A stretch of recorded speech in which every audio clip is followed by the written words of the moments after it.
क्या आप जानते हैं कि सावन के महीने में सिर्फ 7 चीज़ें ऐसी हैं जिन्हें शिवलिंग पर चढ़ाने से आपकी किस्मत पलट सकती है। ये सिर्फ पूजन सामग्री नहीं बल्कि ब्रह्मांड की उन शक्तियों के प्रतीक हैं जो आपकी जीवन की दिशा और दशा दोनों बदल सकती हैं। हर साल सावन आता है, लेकिन बहुत कम लोग जानते हैं कि कौन सी चीज़ शिव को सबसे प्रिय है और कब, कैसे और क्यों उन्हें अर्पित करनी चाहिए। आज का ये वीडियो आपके लिए सिर्फ जानकारी नहीं, एक अवसर है भाग्य के द्वार खोलने का। तो अंत तक जरूर देखें, क्योंकि अंतिम वस्तु ऐसी है जिसे शिव को अर्पित करने से आपके जीवन की सभी बाधाएं पिघल सकती हैं, ठीक वैसे ही जैसे बर्फ शिवलिंग पर गिरते ही पिघल जाती है। आइए अब जानते हैं उन 7 चीज़ों को जो भगवान शिव को अत्यधिक प्रिय है। पहला, शुद्ध जल, गंगा जल या कुएं का जल। शिव पुराण और वेदों में उल्लेख मिलता है कि भगवान शिव जल तत्व के प्रतीक हैं। सावन मास में जब वर्षा होती है तब प्रकृति स्वयं को शुद्ध करती है।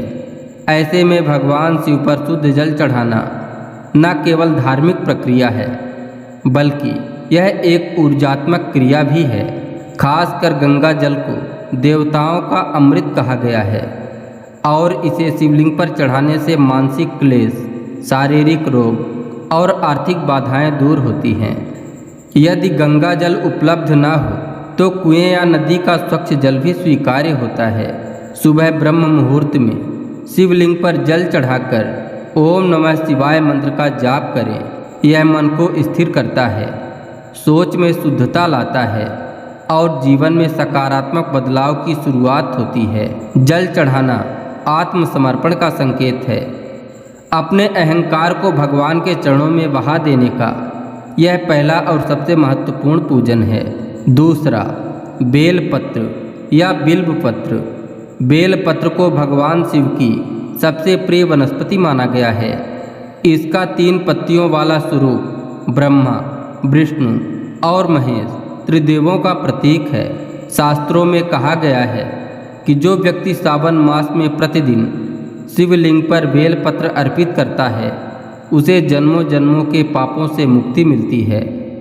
लेकिन ध्यान रहे, बेलपत्र ताज़ा और साफ सुथरा होना चाहिए और उस पर चाकू ना चला हो। इसके पीछे वैज्ञानिक तर्क भी है। बेलपत्र शीतलता देता है और जल के साथ मिलकर सकारात्मक कंपन उत्पन्न करता है।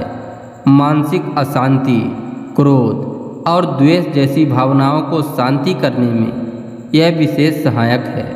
अर्पण करते समय ओम बिल्वपत्राय नमः मंत्र का उच्चारण करें और शिव को हृदय में समर्पित करें। यह पूजन केवल एक परंपरा नहीं बल्कि आत्मिक ऊर्जा को जागृत करने की विधि है। तीसरा, सफ़ेद पुष्प, विशेषकर धतूरा और आक। सावन में भगवान शिव को धतूरा, आक और सफ़ेद फूल चढ़ाना विशेष फलदायक माना गया है। सामान्यतः यह फूल विषैले माने जाते हैं, लेकिन यही शिव की विशेषता है। वे जहर को भी प्रसाद के रूप में स्वीकार करते हैं। धतूरा और आक जैसे फूल शिव की उस तत्व को दर्शाते हैं जो नकारात्मकता को भी पवित्रता में बदल देता है। इन्हें चढ़ाने से जीवन की विषम परिस्थितियां शांत होती हैं, विशेषकर उन लोगों के लिए जो मानसिक तनाव, व्यसनों या दुश्मनों की शत्रुता से परेशान हों। उनके लिए यह एक अद्भुत उपाय है। साथ ही सफ़ेद फूल जैसे कनेर या चमेली शांति और सात्विकता के प्रतीक हैं। शिव को अर्पित करने से चित्त शांत होता है, मन एकाग्र होता है और भक्ति गहराती है। फूल चढ़ाते समय ओम संभवे नमः का उच्चारण करें और भाव से अर्पित करें, यही सच्ची पूजा है। चौथा, शहद और दूध का अभिषेक। शिवलिंग पर दूध और शहद से अभिषेक करने का महत्व शास्त्रों में विस्तार से बताया गया है। दूध शरीर को शीतलता देता है और मन को शांत करता है, वहीं शहद जीवन में मधुरता और समृद्धि का प्रतीक है। जब इन दोनों का मिश्रण शिवलिंग पर चढ़ाया जाता है तो यह केवल प्रतीकात्मक नहीं बल्कि ऊर्जात्मक क्रिया होती है।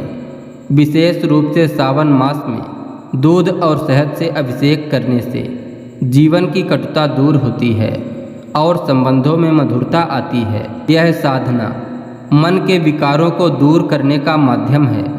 शास्त्रों में कहा गया है कि शिव को दूध चढ़ाने से चंद्र दोष शांत होता है और शहद से ग्रहों की कुप्रभावना कम होती है। यह उपाय विशेष रूप से विवाह, पारिवारिक कलह और मानसिक तनाव से मुक्ति के लिए अत्यंत लाभकारी है। इसे करते समय मन में ओम सोमाय नमः का जाप करें। 5वां, जनेऊ, पवित्र सूत्र। जनेऊ, जिसे यज्ञोपवीत भी कहा जाता है, सनातन धर्म में पवित्रता और कर्तव्य का प्रतीक माना जाता है। सावन मास में भगवान शिव को जनेऊ अर्पित करने की परंपरा अत्यंत पुरानी है। यह अर्पण दर्शाता है कि हम अपने जीवन के कर्मों को शुद्ध, सात्विक और धर्मानुसार रखना चाहते हैं। शिव को जनेऊ चढ़ाने से विशेष रूप से कर्ज, शत्रु बाधा और कोर्ट कचहरी जैसी समस्याओं से मुक्ति मिलती है।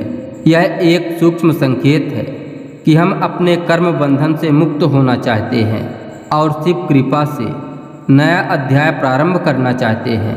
खासकर ब्राह्मण, विद्यार्थी और गृहस्थ व्यक्ति को सावन में यह उपाय अवश्य करना चाहिए। इसे चढ़ाते समय ओम कर्म विमुक्ताय नमः मंत्र का जाप करें। ध्यान रखें, जनेऊ शुद्ध कपास से बनी हो और सफ़ेद रंग की हो, तभी यह प्रभावशाली मानी जाती है। 6वां, अक्षत या साबुत चावल। अक्षत अर्थात बिना टूटे हुए चावल सनातन धर्म में पूर्णतया संकल्प और अखंडता का प्रतीक माने जाते हैं। शिव को चावल अर्पित करना इस बात का संकेत है कि हम अपने संकल्प को पूर्ण भाव से प्रभु के चरणों में समर्पित कर रहे हैं। विशेष रूप से सावन मास में जब चित्त चंचल होता है और वातावरण ऊर्जावान होता है, तब अक्षत चढ़ाकर हम अपने भीतर स्थिरता और निष्ठा की भावना को प्रकट करते हैं। यह पूजा विशेष रूप से वैवाहिक समस्याओं, संतान सुख और पारिवारिक समृद्धि के लिए फलदायक होती है। चावल चढ़ाते समय ओम अक्षताय नमः का उच्चारण करें और हर दाने को आभार के साथ अर्पित करें। शास्त्रों में यह भी कहा गया है कि यदि कोई व्यक्ति अपने मन की कामना शिव को अक्षत के साथ अर्पित करे तो यह शीघ्र ही पूर्ण होती है। यह साधना बहुत सरल है परंतु अत्यंत प्रभावशाली है।